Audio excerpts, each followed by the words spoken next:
Welcome back everyone, R60 here. Today I'll be going over my top 5 5th generation aircraft that I can't wait to see in War Thunder when the time comes, as well as one honorable mention. Now, I want to preface this video by saying that these jets are extremely difficult to get exact information on, so if I get something wrong, I apologize in advance. I'll be working with the best available sources that I have. That being said, I'll have everything timestamped down below for your convenience. Let's get started with number 5. In our number 5 spot, we have the J-20 Mighty Dragon, which is China's flagship 5th generation stealth fighter. It's not talked about nearly as much in my circles, but I think it could be a very real threat to other 5th gens down the road. Now, the lack of solid information on this aircraft is why I have to put it at number 5, but here's what we do know. It is believed to carry the PL-15, which is a modern Fox 3 with a dual-stage booster designed as a direct counter to America's AIM-260. Some sources also suggest the PL-21, which is a hypersonic missile with a claimed range of up to 800 kilometers, which honestly I'm skeptical of that number, but if it's true, that's fucking insane. For short-range fights, the J-20 has the PL-10E, which is a modern high-off foresight IR missile. Because of how secretive China is about this jet, reliable details are scarce. That's why I'm sitting it here at number 5. But mark my words, the J-20 will be a serious contender if it ever makes it into War Thunder.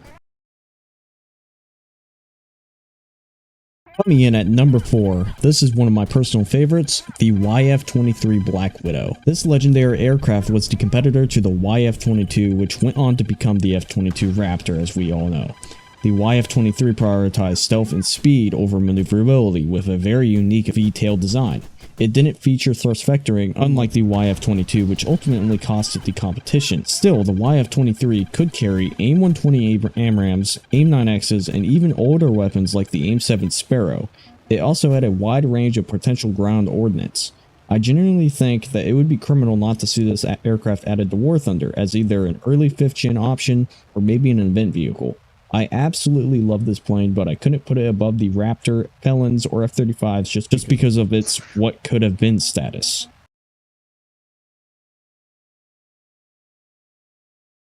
At number 3, we've got the legendary F-35 Lightning. Now, this one is a whole category of its own. The F-35 comes in 3 main variants. You have the F-35A, standard takeoff and landing, the F-35B, which is the VTOL variant for shorter takeoffs, but it lacks an internal 25mm gun and instead uses an external pod, and then the F-35C, which is the carrier variant with a larger wingspan, more fuel, stronger landing gear, and a tail hook. Each version is special in its own way, and then there's the avionics package, which is arguably the most advanced centrifusion suit ever put into any aircraft. As for weapons, the F-35 can carry the AIM-9X and AIM-120 series of missiles, the GBU-53 and B Stormbreaker smart bombs, the AGM-158C, the upcoming AAR-GM-ER, and reportedly there are even talks about integrating the Meteor missile and potentially future hypersonics like the Mako. Honestly, this aircraft deserves its own dedicated video. If you'd like to see that, let me know in the comments below. For now, let's move on. At number 2, we have the SU-57 Felon. This jet often gets downplayed, but I personally think it's very underrated. Even though only a handful exists right now, and we might never see it in a full combat scenario, there's just something about its design that I really like. While it might not be quite as stealthy as the Raptor, it makes up for it with some scary weapons. This Felon can utilize R-77Ms and R-37M hypersonic missiles, not including its other Fox 2 IR missiles. Combine that with its thrust vectoring and strong dogfighting performance, and you've got an aircraft that could absolutely be brutal in War Thunder if Gaijin ever adds it. Unfortunately, there really isn't much information on this Felon. I mean, there is a good amount, but it's just hard to verify, and I don't want to give you guys false information. So I'm going to leave it at what I mentioned, and we're just going to move on. But yeah, that is the number 2 spot, the SU-57 Felon. Finally, taking the number 1 spot, obviously no fucking surprise here, is the F-22 Raptor. This is the undisputed king of air supremacy. Even with the limited information we have, it's clear this jet was designed to dominate the skies. The The Raptor's loadout includes AIM-9Xs, AIM-120C series, the AIM-120D series, and it's believed to be capable of carrying the AIM-260, which would make it one of the deadliest loadouts any stealth fighter could ever have. Now, I don't know if this is true, but I also believe that they might try to fit the Mako hypersonics, if that's actually a missile, onto it. Combine that with the Super Cruise, insane stealth characteristics, and thrust vectoring agility, it's no wonder the F-22 is not only a fan favorite, but also one of my personal favorites. I love this aircraft, and we're obviously going to see it in the game. There's no point in saying if we see it in the game. We're going to see the Raptor come to the game eventually. This aircraft is a menace and the fear factor of every other 5th gen. Let's see it in the game, Gaijin. I can't wait.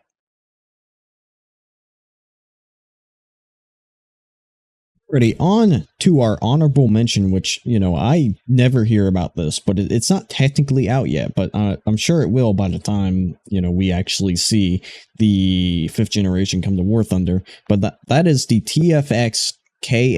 I'm just going to say KAAN and not try to pronounce that.